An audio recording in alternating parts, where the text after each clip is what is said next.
ஒரு முனிவரிடம் 3 இளைஞர்கள் தன்னை சீடராக ஏற்றுக்கொள்ளும்படி வந்தார்கள். அப்போது அந்த முனிவர் நாளை காலை மறுநாள் என்னை வந்து பார்க்குமாறு வழி அனுப்பிவிட்டார்.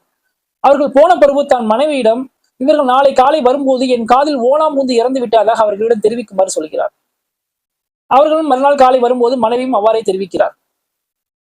அது முதலாமானவன் அவர்கள் ஜாதகத்தில் சனி திசை, அதனால்தான் இப்படி நடந்திருக்கு என்று வருத்தத்துடன் சொல்லிவிட்டு அவன் கிளம்பி விட்டான். 2வது மாணவன் அவர் போன ஜென்மத்தின் வினைப்படி இப்படி நடந்திருக்கு அப்படின்னு சொல்லிட்டு அவனும் கிளம்பிட்டான். 3ஆம் மாணவன் தன் முனிவரின் மனைவியை கண்ணை உத்து பார்த்து இப்படி நடந்திருக்க வாய்ப்பே இல்லை, அவள் உயிரோட தான் இருக்கிறாய் அப்படின்னு என்று சொல்கிறார். உடனே இந்த ஒளிந்து கொண்டிருந்த முனிவர் வெளியே வருகிறார்.